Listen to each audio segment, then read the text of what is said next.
a lot of people say, if I've saved $1 million, how much can I spend?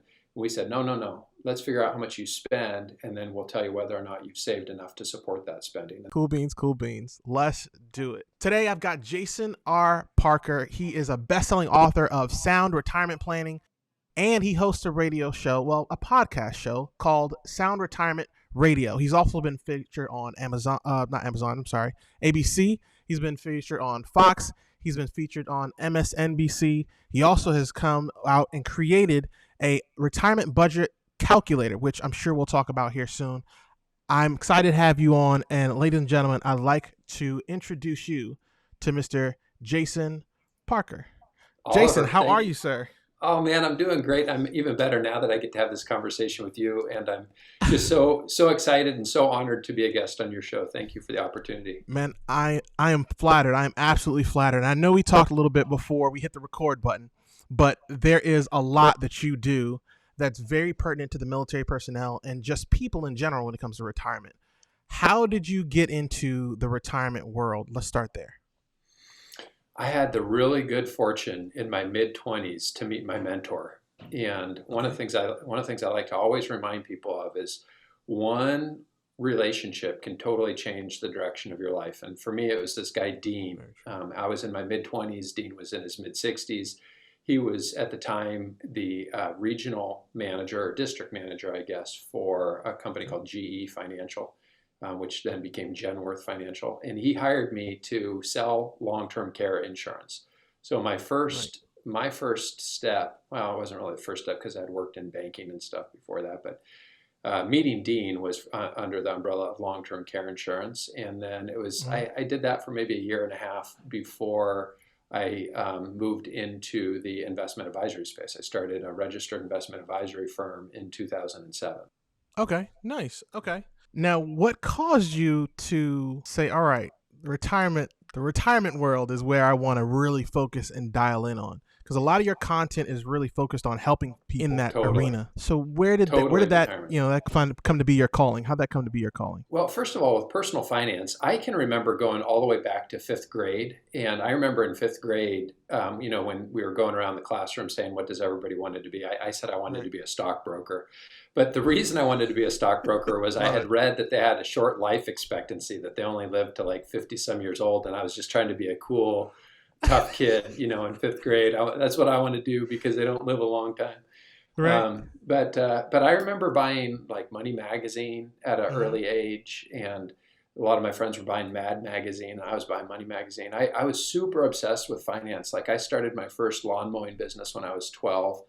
And I ended up hiring a couple of my friends, and we would mow lawns, and I'd go around and pick up dollar bills. And I was so obsessed with my dollar bills, I'd bring them home and I'd wash them in the sink at my house, and then I'd blow dry them straight. And I remember the first time I had a bank account. And back in those days, Oliver, you could get 12% on your passbook savings account. So I brought my dollars into the bank and I deposited them, and couple of weeks later, I went to take money out, and I remember thinking, that's not the money I gave you. The money I gave you is nice and clean and crisp, and what you're giving me is not what I gave you. So it was like the first time I was disappointed, thinking to myself, wait a second, you're not just holding on to my actual money, you're just giving me back what somebody else's dollars. So anyways, always really obsessed with finance. I was fortunate to meet this guy, Dean, where I learned that I could make a living doing this kind of work. And I worked in banking before, but I didn't know about the path of becoming a financial advisor. And that's what Dean introduced me to. Dean had owned his own broker-dealer firm in Montana years before he had hired me.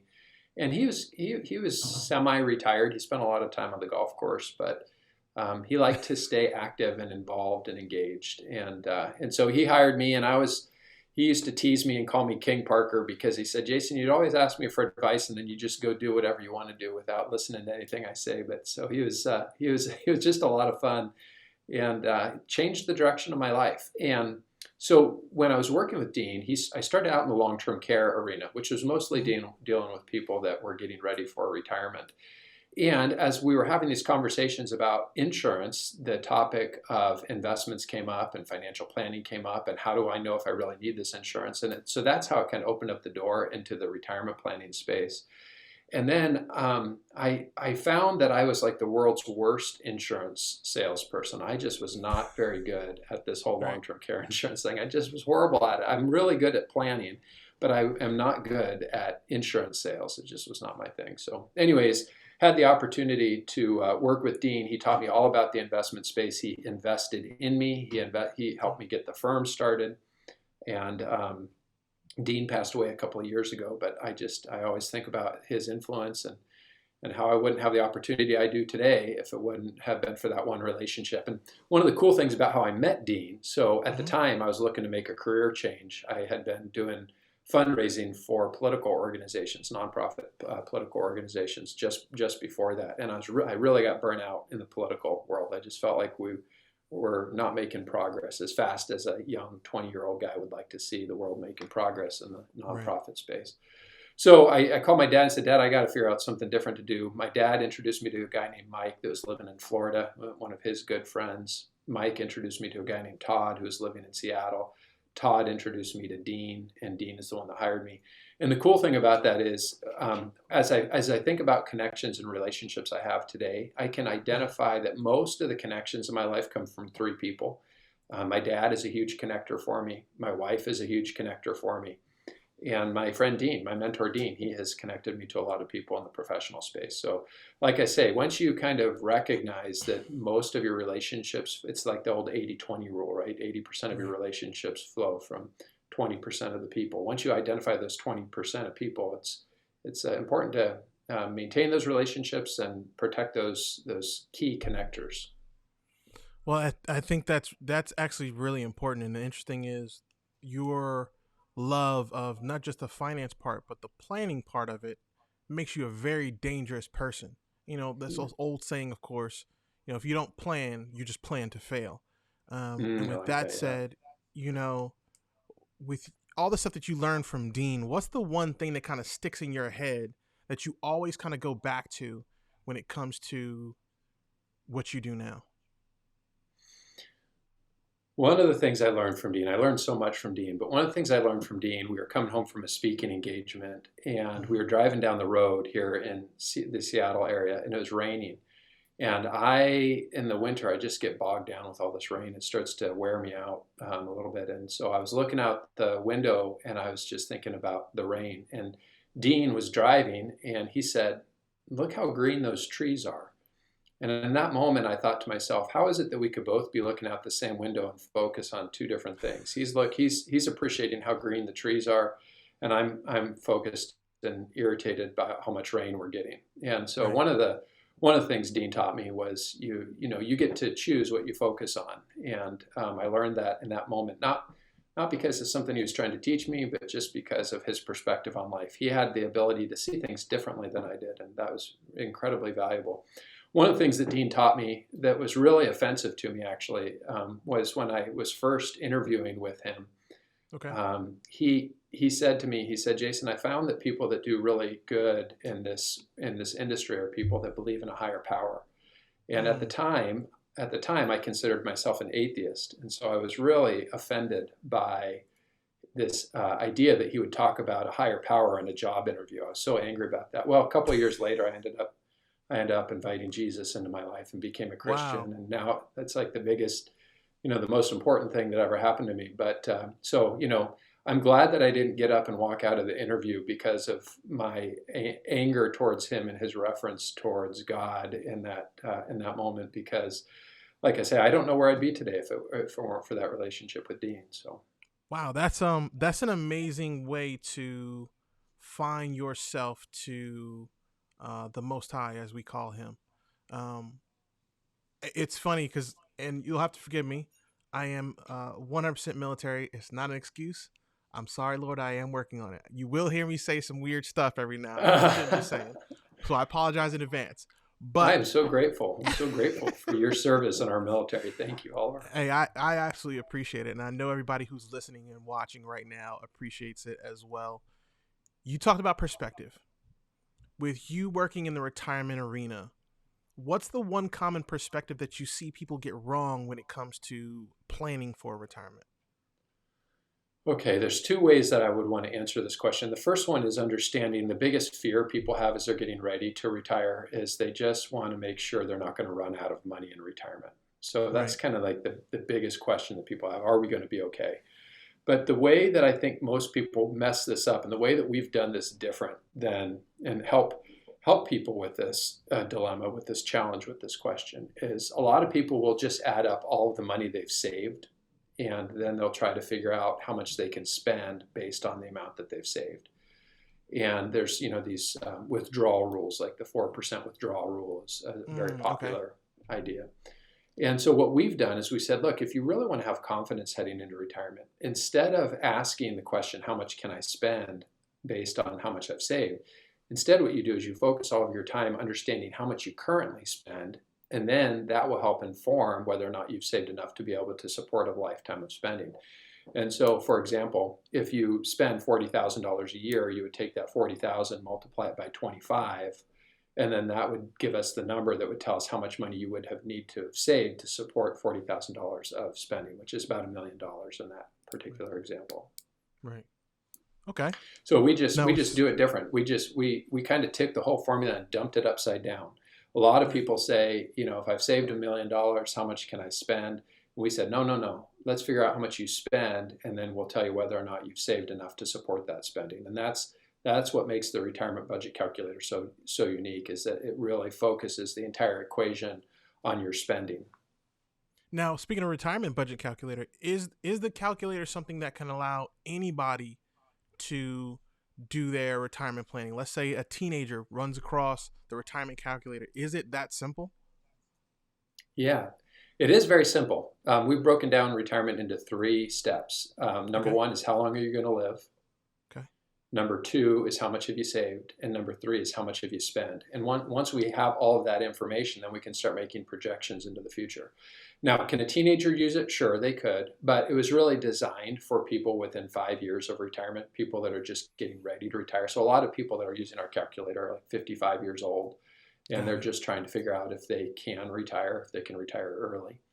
Um, but when I had the opportunity to speak to some high school kids recently, and I was Mhm. sharing with them, I said, look, the number one thing that nobody will ever teach you is if you're going to master this game of money, the most important thing you'll ever learn to do is to tell your money what to do at the beginning of every month instead of wondering where all of your money went at the end of every month.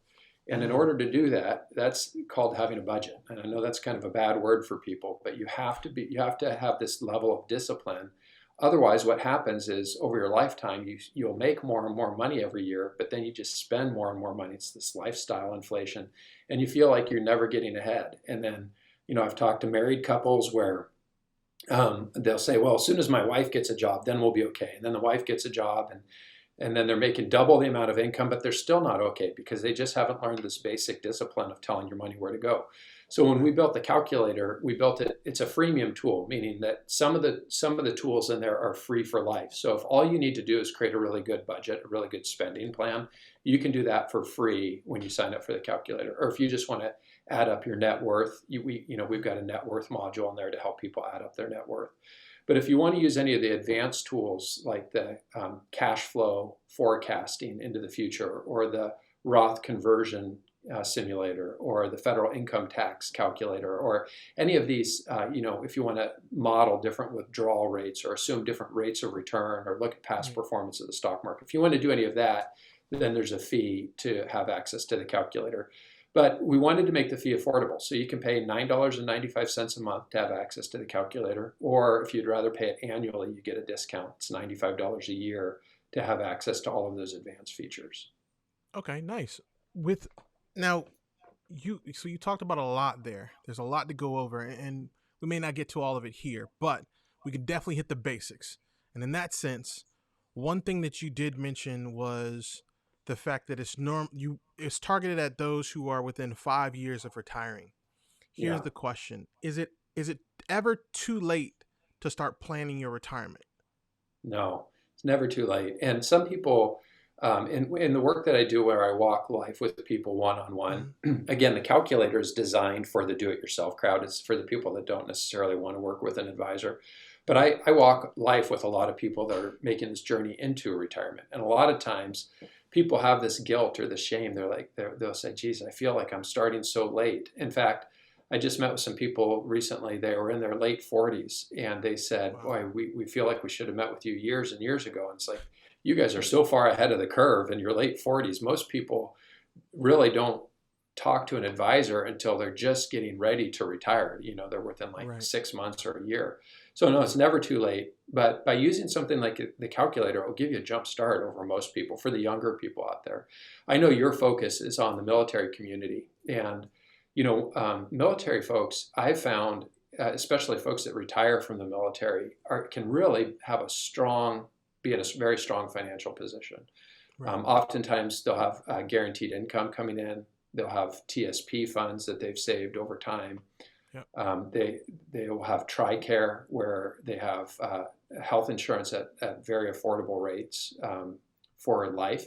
And for a lot of people that are retiring, especially folks that are retiring early, health insurance can be one of their biggest expenses. So to have something like TRICARE that's covering your medical expenses, guaranteed pension income, and then a TSP to draw from, super, super powerful.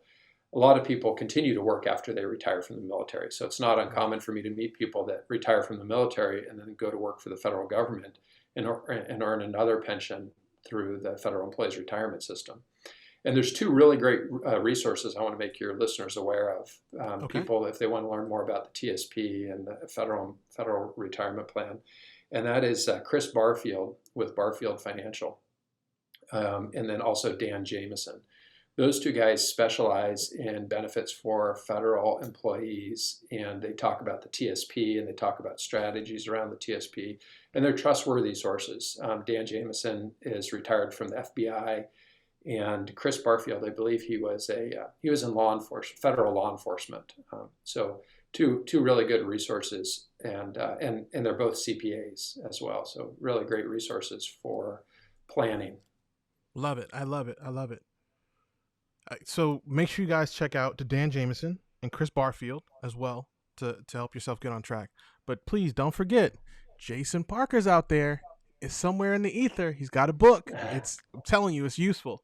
All right, Jason. So with that said, with all the things you mentioned about having the plan, being particularly with the military, having that TSP, having that already laid out as far as your health care, and sometimes having an IRA, self-directed IRA, things of that nature.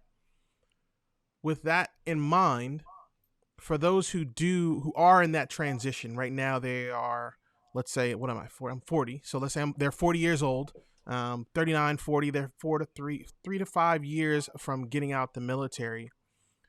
Would you advise them to go ahead and talk to an advisor first, or to hop on something like the retirement calculator or the retirement budget calculator to get themselves started down that path? Yeah, the retirement budget calculator, again, the free tool that we've created. So not everybody needs the paid tools that we've created within the calculator, but just Right.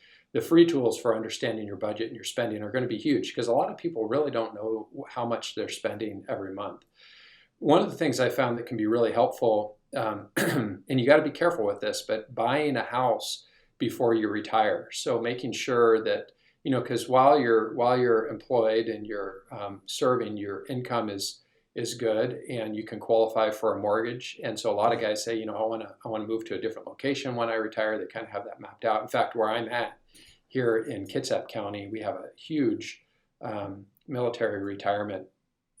We've got the Bangor sub base here and the Right. naval base here, and so we get a lot of people that retire, and it's a beautiful part of the world. But so that's one thing you want to be thinking about, is qualifying for a mortgage while you still have good income, and making sure that you're going to be able to continue to afford that mortgage once you do retire, because you don't want to get in over your head. But like I say, I found a lot of times people retiring from the military get recruited pretty heavily for some pretty good gigs, like some of the private employers. I know I've seen people go to Northrop Grumman out of the military, or Yep. they will go to become federal contractors for the federal government, or we'll see people get hired over at Boeing, or I mean, there's just, it seems like I know a friend of mine retired from the military, got hired on Amazon. So I just know that there's, you guys have skill sets and leadership skills that a lot of the employers are looking for. So Love, yeah, that's what they tell us. That's definitely that's definitely what they tell us, and most of us are pretty well versed in a lot of that, which is very advantageous when getting out of the military. Let's say, you've got, like you said, you've got these folks who are getting ready to get out. They're working on laying out their plan, and something you mentioned a second ago, which I'm finding learning now is very very important, is knowing, being aware of what their spending looks like per month. mhm. As you go into something like the retirement budget calculator, what things do they need to bring? Because you mentioned that, but I'm sure there's a litany of other things they need to have at least an awareness of to be able to be successful using the tool. Yeah, you can set up a pretty good plan for yourself in about an hour. Wow. Okay. The calculator does require data input, so you're going to have to put information in. So if you have your bank information, your credit card information, and you know where your spending's going, you can start to model what that looks like. And there's, people think that this budgeting thing is a big mystery, and it's really not. Most of your expenses are pretty constant. Things like garbage, water, sewer, Right. paying for rent or a car or insurance. I mean, those things, that's not a big mystery. It's going to happen, and it's going to happen on a certain schedule. And it's one of the things we did in the calculator was we gave people a lot of granularity. It's actually how the calculator got started, because I couldn't find any tools that really let me say, okay, I'm going to pay this bill every month. My garbage bill I only pay every other month. My car insurance I only pay twice a year. My property taxes I pay once a year. So I wanted something that let me break down all those expenses and then be able to see it on a calendar, because spending is not smooth. Some months are higher and some months are lower, and so to really get a granular feel for how those expenses are changing. The other thing that we did that makes the calculator unique is we allow people to mark expenses as either essential or discretionary. And that really helps from a retirement planning standpoint, because essential expenses are things you can't live without. You have to pay for your rent, you have to have food, you have to put gas in your car and pay for insurance. And there's some expenses that are absolutely essential to being able to survive. And then there's things that we pay for, like going to Starbucks or Amazon Right. Prime or Netflix, travel. These are all discretionary expenses. These are things if we had to cut back, we could. And Right. so in the calculator, we let people tag expenses as either essential or discretionary, so they can see, okay, if I had to live just based on this much income, could I cover my base expenses? And that's a lot different than covering all of your expenses. And so Right. that was something that we did that was unique in the calculator. So here's one for you, and this is a little bit of a curveball. With what you do, you've seen a lot of people who are ready to get into retirement, but I'm also sure you've seen some who aren't quite ready, and you provide them some kind of advice. When someone comes to you and they're not really ready in your eyes to actually get into the retirement planning, and there's like little things they got to do to get there. What's your advice when it's early enough in the game that they need to get after to get to that point where they're ready to retirement plan? It's interesting. Sometimes people think that if they've saved a lot of money, that Mm-hmm. that means that they're going to be ready for retirement. And that how much you saved is not the most important thing. And I can give you an example. I mean, I met some people that had saved $10 million for retirement. And most people would think, boy, if you have $10 million, that's plenty of money. You should be able to retire.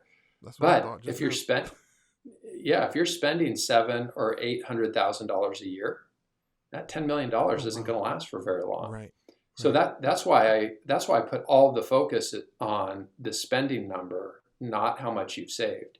Now the flip side is true. I've met with people that they're getting ready to retire. They're going to have Social Security income. They're going to have a little bit of pension income. They've got all their debt paid off. They've got a little bit of Mm. money in IRAs, and they live wonderfully. They go on 2 cruises a year.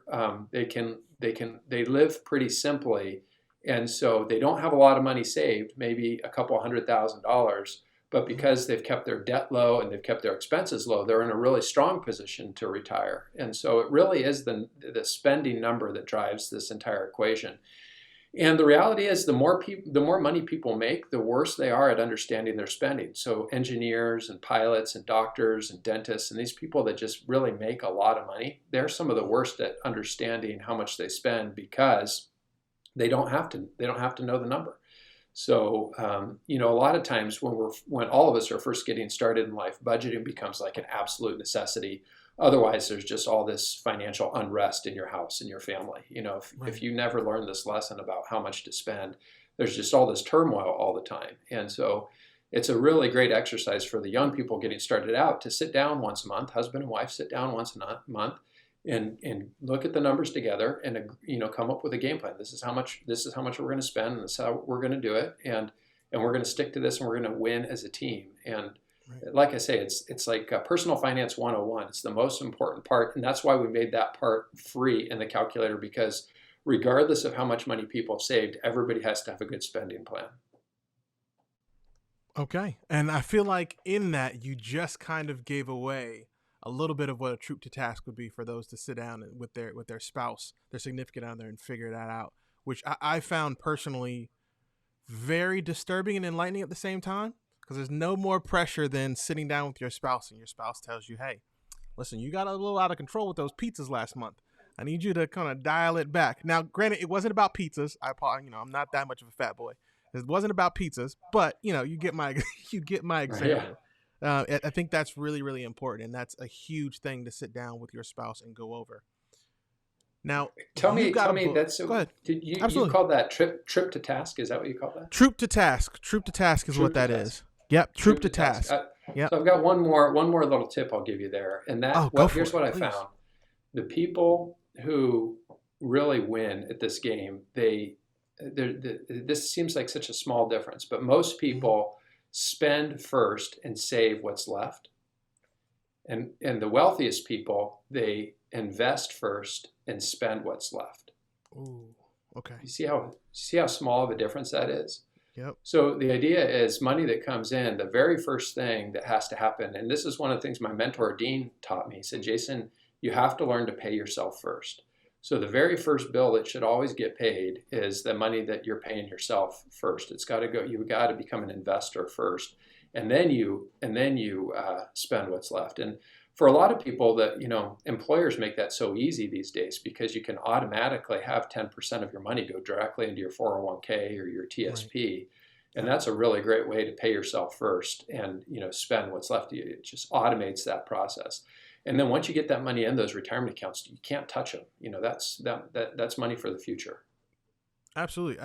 What's key on what you just said that I snatched up, you specifically said invest first, not save first.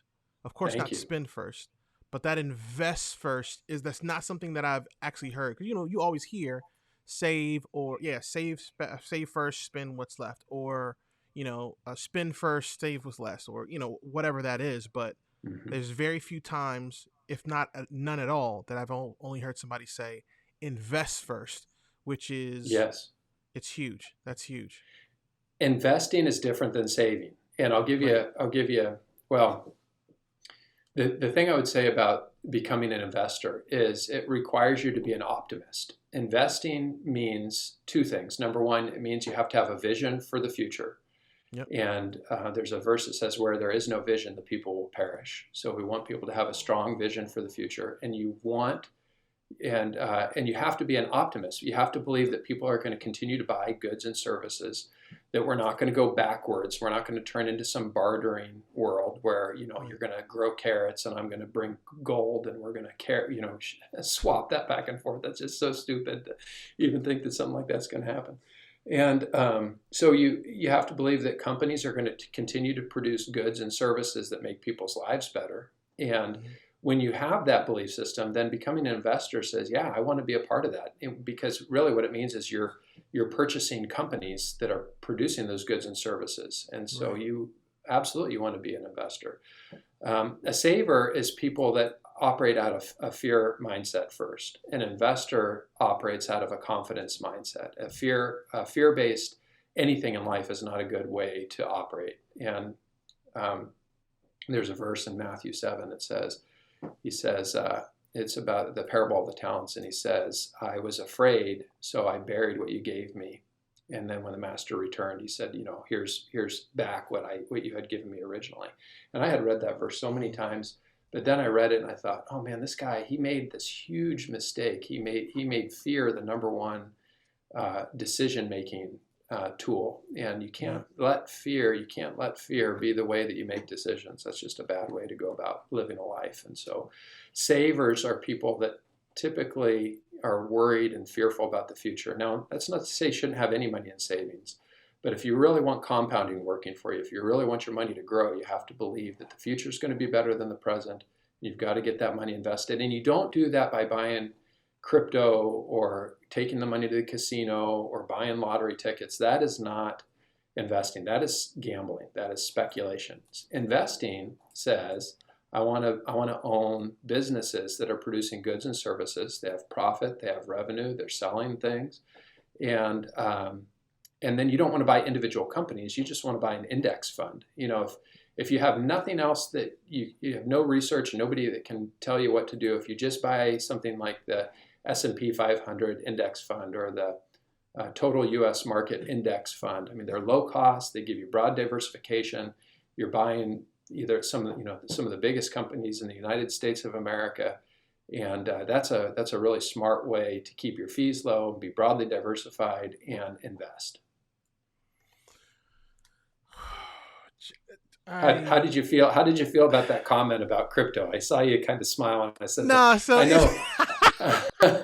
that's funny you mentioned it. So I cannot argue with you in that sense, because there is I don't know, like sometimes I kind of think crypto is a calculated risk, but that's if you know what you're doing, right? Like if you've been working with crypto your entire life, or all you do is study the patterns of crypto, I akin it to studying the patterns of real estate on the level of how the patterns work, right? But not necessarily as how secure real estate is.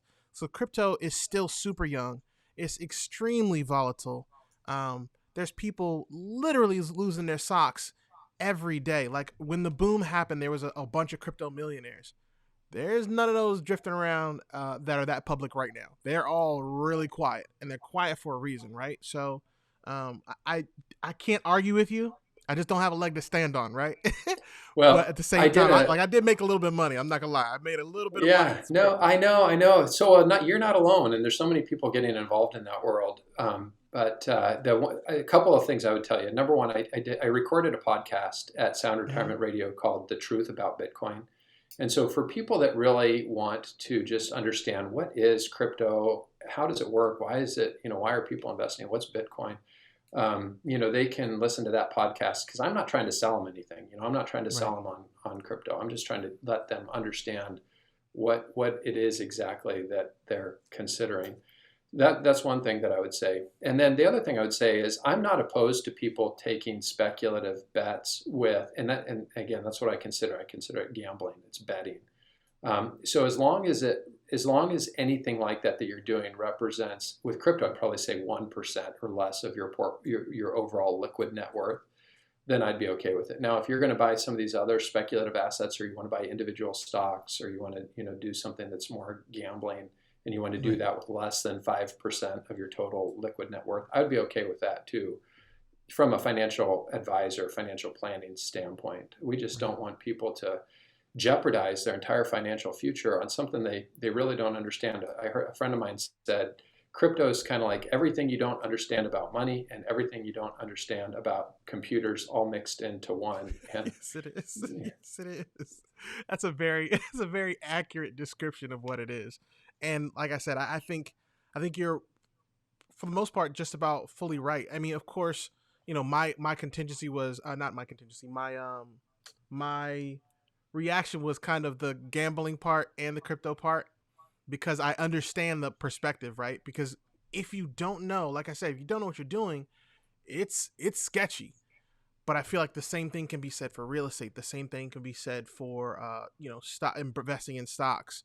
Somebody can call you today and say, "Hey, there's this stock that's going to explode next week. Put $20,000 down on." That's not a good life choice. You need to do the research. You That's should be looking at that gambling. company's right. Yeah, Exactly. see, Exactly. that's the same thing. That's Exactly. speculating, and what I'm Right. recommending, just by being broadly diversified across 500 of the biggest companies in the United States, you're not doing that. You're not taking any bets on a specific company. Absolutely. But you are believing that companies are going to continue to produce goods and services that people are going to want to buy, and you get to Yep. own those businesses. And when you're an investor, you're an owner. And when you buy debt, when you buy bonds, you're a lender. You're lending money to people. And so I like to be an investor. I like to own businesses.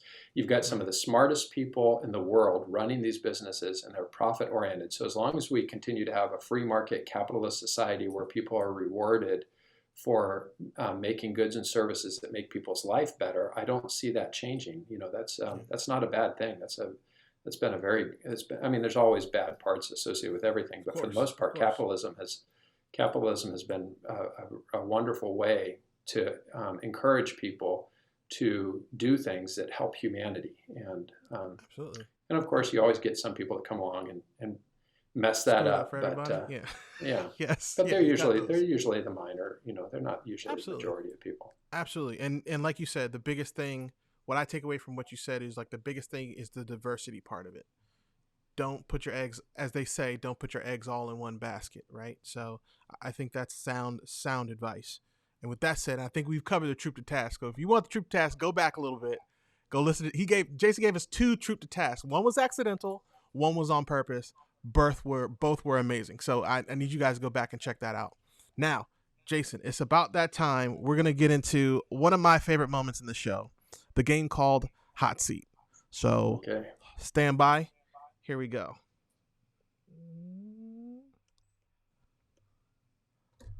Ladies and gentlemen, boys and girls, welcome back to the show. Real Estate from the Foxhole presents to you our favorite game and yours, the Hot Seat. Today's guest is Mr. Jason Parker. He is very good when it comes to retirement planning and has a best-selling book that you guys should definitely check out. But before that, we'll let that happen another time. But for right now, we're going to go ahead and get into the game. Ladies and gentlemen, please welcome Mr. Jason Parker.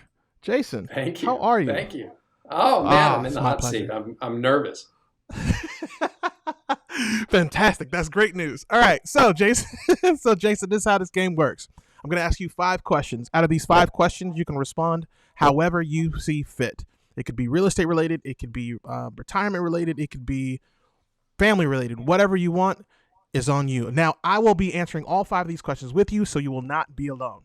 So, for the very first question, Jason, if you had a personal task robot, which task would you have them perform the most? Making dinner. That's a good one. Oh, you took my thunder. I was going to go with that one too. That's a good one. That is a good one. Okay, I will say my favorite task would be editing videos. Because, my God, I mean, these editing videos, it takes me forever. And I could save so much money if I didn't have to do it myself. Or so much time. Well, time is money to me, but you know what I mean. Yeah, if I had a robot, my hope would be that the robot would have a very not just delicious but healthy meal. Unfortunately for my wife and I, we're so tired at the end of the day that we make stuff that tastes good, but it's not always the healthiest choices. So. Got it. Yeah, you wouldn't want your robot to go and get you McDonald's and bring it back. Right. It's gonna get rough after a while. All right, let's go to the next one. All right, Jason, next question. What will you be doing 1 year from now? Probably being interviewed on somebody's podcast about retirement planning is what I would imagine. This is where I spend the majority of my time. But I tell you, for fun, the things that I enjoy doing are I started playing pickleball last year, so that's been really a lot of fun. You are like I've heard so many people talk about pickleball. Now I have to check it out. It's like the fastest growing sport in the U.S. right now. It is. It's so much fun. I dislocated my shoulder last week. I tried. At my age, I should be smart enough to know that you shouldn't dive when you're playing pickleball. But there's part of you that's aggressive and competitive. And it's like, I want the point, but it costs me dearly. So. I love So it. I I would, need, yeah. if I wasn't working, I'd like to say I was hiking or playing pickleball or yeah, Okay. doing hanging out with Okay. traveling with my Um, family. First of all, I need to play this sport with competitive Jason because competitive Jason is out here putting his body on the line. I love Oh it. man, come I'm gonna have to on. check that out. If you ever Check make it that out here out. to Washington, yeah. And the other cool thing about pickleball, it's cheap to play because you just play at the local tennis courts and it doesn't cost you anything. For a lot of my friends like to golf, but that golf eats up 5 hours of Yeah, a day, golf is and expensive. Yeah, it's expensive. Yeah, and yeah, it is. Yeah, it is. pickleball's cheap. I'm cheap. That's yeah, that's interesting. I've heard a lot about pickleball as of late. I've got a close friend who plays pickleball. I and I, of course, I'm a soccer player, so my Oh. passion is in soccer. So I just wonder, and hopefully maybe you can answer this. What caused you to fall in love with pickleball as you have up to this point? Well, I think part of it is I get together with a lot of friends that are Mm, similar age to me, and so got it. it's a way to be social and a way to be outside and a way to be competitive, and it's not super hard on your body, and Okay. yeah, so yeah, Okay. I think it's the Cool. I like social it. element though. I Yeah. like it. I like it. That's fantastic. Okay. So, what would I be doing 1 year from now? 1 year from now, I would like to be learning how to drift on a racetrack. I don't know what it Oh, is. I don't know what it is, but I want to learn how to drift, wow, that's preferably a cool. Mustang. I just want to see if I can make Oh, it slide. one of those Um, new electric Mustangs. at this point, I'll take a refurbished bucket Mustang, and it's just the frame at this point. I just want to get out there and make the car slide. That's all I want to do. That's something I've been looking forward to. It's on my bucket list actually, That's to do. cool. So I'm looking forward. It's gonna be amazing. A year from now, I'm going to send you a message, and we're gonna meet up, and I'm gonna go slide around in Washington. Okay. All right. Next question. What do you wish you could change about the city that you live in? Ever since COVID hit, it Mm-hmm. seems like the amount of garbage that's piling up in the middle of the highway on the way home has really increased significantly. And Really? yeah, so I would love to just have our community come together to be more intentional about going out and picking up the trash that's in the middle of the highway.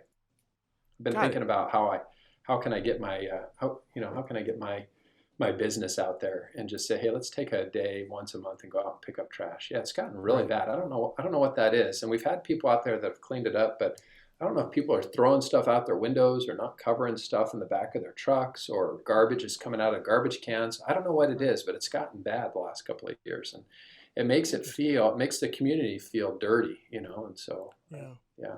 And this is a beautiful What? place to live. So, Yeah, that's what I was gonna say. Washington. I had the opportunity to visit Washington a few times, and one of my favorite things about Washington was just how almost like it was just so fresh. Like everything felt mhm. like it was just outside of the woods, and you had that fresh smell, and everybody seemed to be so excited when it wasn't raining, of course. But even then, people were super friendly. I Mhm. really liked Washington as a location.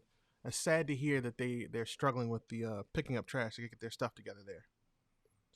All right, we're gonna go to mine. Mine. I Yeah. live in Baltimore, Maryland, as it stands right now. Um, I would like to change. I want to put spikes next to stop signs. It sounds really graphic and it's really extreme, but extreme measures Spikes. are required. Yeah, I need spikes because we get people they'll fly through stop signs, and it's Uh, in a neighborhood, and it's like, man, there's kids out here. What are we doing? uh, They'll fly through a stop sign just to get in front of traffic to drive to a job that they hate, which is uh, mind blowing. But it's sometimes it's people. So that's what I would change about the city of Baltimore myself. hmm. Okay, next question, Jason. What one word would your first grade teacher have used to describe you? One What's word, one first word grade. your first grade teacher would Gosh. use to describe you? Uh, well, they'd probably say I was quiet. Okay.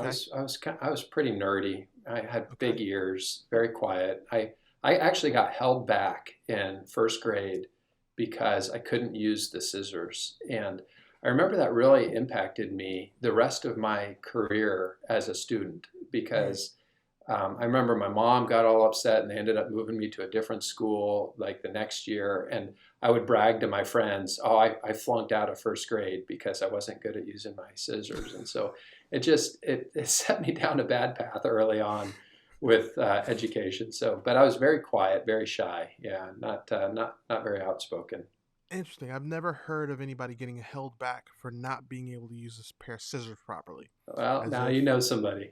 that's nuts. It's like is this really going to be the cornerstone of his life from here on? Is not Isn't that the using a pair of stupidest thing? scissors? Like this is dumb. Yeah. Yeah, that's why your mom was mad. I'd have been mad if I was her too. I'd got you out of there. That's ridiculous. That was stupid. Okay. Mine. Talkative. I was Mr. Talkative. Social around first grade. I remember my mom coming to school and me catching a whooping for that. I'm telling you, there's nothing more traumatic when you're a kid. And look at you now. Now you're talking, doing podcasts. It's like But it was a gift. They were trying to hold you back from your natural gifting. They were trying to stop me, Jason. They were trying to stop me, and it didn't work. But my God, man, turning around and seeing your mom looking at you from the class window, and she's just staring at you like this, and you're like, "Uh-oh," and she gives you this number.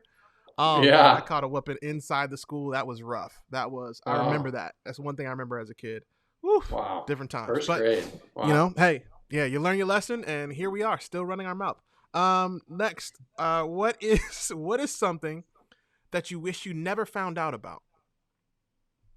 What's something Something you wish you never found out about?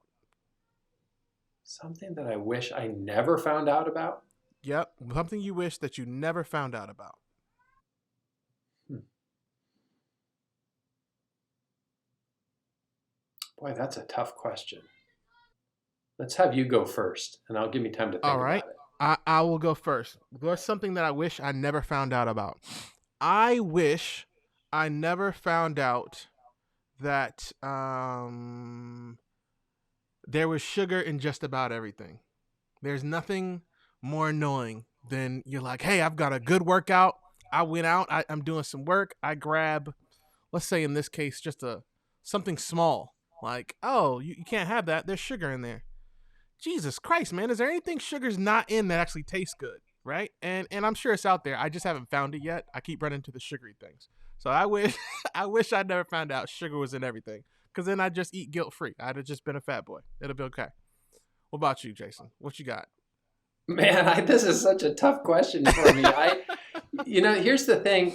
I Yeah. guess the reason it's a tough question for me is because I think that anything you learn, it expands Mm-hmm. your mind and gives you a new perspective to see It's things true. in ways that you never saw them before. And so to not find out about something would be, um, I mean, it's almost like saying, what's a regret that you have? Because I don't think of life as regrets. I think of it as learning opportunities. And so it's Okay. just really a hard question for me because it's not the way I'm hardwired to think. I Got it. want to I want to go. I mean, there's areas that I've made mistakes in my life, and it's like, would I wish I never made those mistakes? No, because the mistakes have helped me become the man that I am today. And so, I Okay. don't know that I don't want to not know things. I do want to know things. But No sweat. No, we'll make it. Well, so here's what we'll do. Let's twist the question a little bit. Let's twist oh it just a man, we're little gonna bit. stay on this one. I Yeah, should have just we're gonna said something. no, we're gonna get you on this. We're gonna get you this one. We're gonna get this one for you. So this one instead, let's say this. What's something that you wish you had found out about sooner, as opposed to not found out about at all? Yeah, so I wish I would have known because I had such, I mean, again, just thinking about the career path that I took, I had such Yep. an interest in personal finance at such a young age, but I didn't have, nobody gave me any direction or let me know that that was a path that I could actually make a living in. And Mm. so I was in my mid 20s before I learned about personal finance, and I learned that you could actually, I mean, I knew about personal finance, but I didn't know you could make a living at personal finance until my mid 20s. And I wish I would have known that at 17, 16, and that I could have spent those years more wisely, moving me in the direction that I wanted to go more intentionally. I like it. I like it. I like it, ladies and gentlemen. Jason Parker. Jason, I want to make sure they're able to get a hold of you and reach out to you. Outside of the obvious, retirementbudgetcalculator.com, where else can they reach out to you? Well, that's a great spot. And if they sign up, if they become premium members there, we've got a community portal that's built into the calculator. So it's a way for Oh, nice.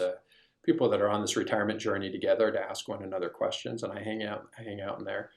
Sound Retirement Radio is my podcast, and it actually started as a radio show. That's why it was called Sound Retirement Radio, and now it's Oh, wow. exclusively a podcast. Yeah, Okay. and that's a good spot. SoundRetirementPlanning.com is where you can listen to the podcast or learn more about the books that I've written.